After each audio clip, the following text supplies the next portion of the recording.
So, the first story I'm going to share with you, it's one of those embarrassing stories, but it's totally worth sharing because those of you guys who know, you might die a little bit when you hear this. So, like I said, I travel a lot with dogs, but not just like 1 or 2 dogs like a normal human being. No, I have to travel with like a dozen because, I don't know, that's just who I am. I also frequently travel with rats, gerbils. They're pets, they're not running loose most of the time.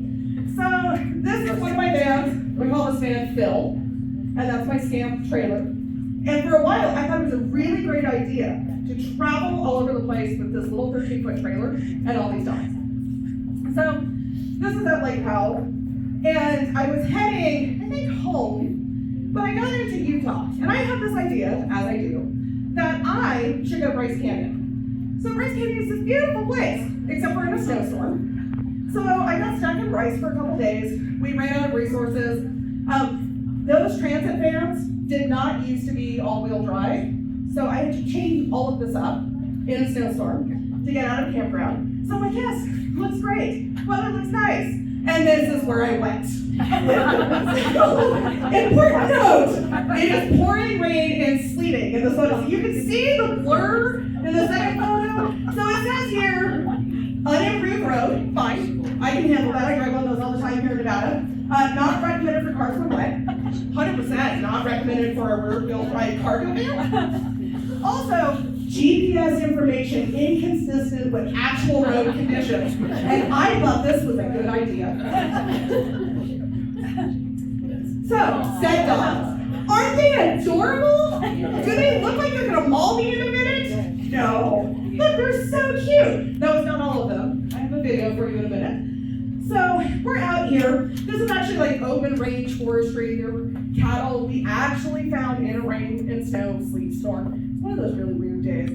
We found big cattle trucks that the dogs could jump in and swim in. And I do a lot of dog jumping, so my dogs don't care how cold it is, they want to go.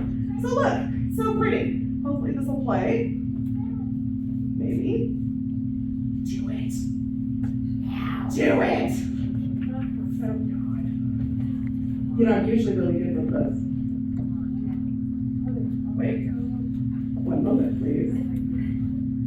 You know, I used to work in finance and have presentations all the time. You get out of practice when you go live in a van with a bunch of dogs. And rats. And rats. And There we go. All right, now this is important. See, there's nothing here. There's no people. There's my trailer. That's the road. Do you see people? I don't see people. No. Right? Oh, there's a call it a puppy. Oh, so, we'll get there. Have you ever maybe eaten something questionable at a gas station? I don't eat gas station sushi anymore. This was one of them. I believe that's why this is on a bingo card somewhere. So, picture this. It's November 2016. I'm at the Grand Staircase in Utah, out in the middle of nowhere. I haven't seen anybody, and my stomach makes that sound. And that rumble, the one that says, shit is going down. This is happening. Now, here's the problem. For real. For real. For real. There's nothing out there. There's not even really sagebrush. And my trailer is a long, long way away. And so I'm like, okay, I haven't seen anybody, but I saw this pit toilet. And the pit toilet, once upon a time, probably had walls. But those walls were about 50 feet away. It just had the stool and the pit. And I said, I haven't seen anybody and this is happening. So I guess this is what we're doing. So it is sleeping. So you have that heavy sleep. I am wearing jeans. Now, this may also be why you never see me wear jeans anymore. Because wet jeans are the worst on a wet body. So I'm out there in a hoodie and jeans, and I have 12 dogs running around me. And because I have 12 dogs, you know I have a bait bag with cookies. So you can imagine where this is going. It was muddy when I sat down, and the stool slipped, and I went flying, and my feet were in the air, and the cookies went everywhere, and I'm laying in the mud, bare ass, and these dogs are running all over me going, cookies, cookies, she has cookies. And that's when I hear, ma'am, are you okay?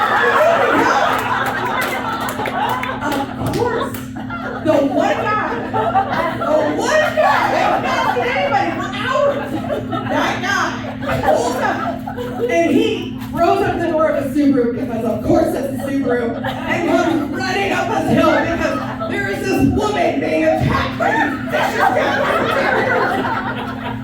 And I try to get up, and I cannot pull my pants down. And I try to pull my hoodie down, and the terriers are like, puppies! And my husband, very sweet, lovable Australian Kelpie, who's never said anything bad to a single person, goes, woof!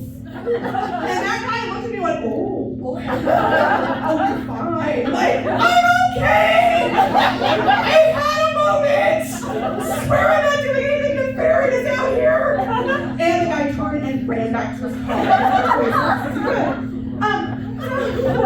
So this photo, this goes with this. I finally get back to my trailer. The problem is all that time we spent in Bryce, nothing I owned was dry or clean at this point. And remember, I just spent some quality time rolling in what I want to believe was only mud. And so I was filthy. And the only thing I could do was like try on the side of the road to take clothes off, take jeans outside the trailer, try to weasel my way into yoga shorts and a tank top and flip-flops.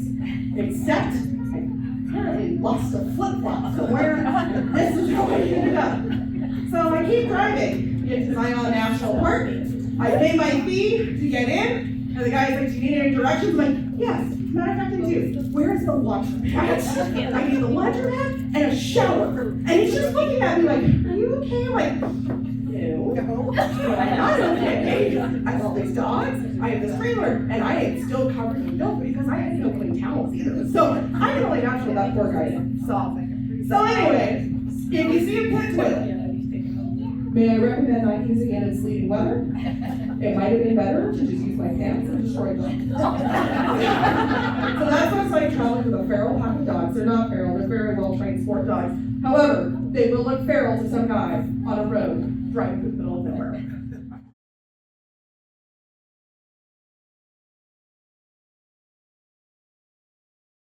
Spin. Woo!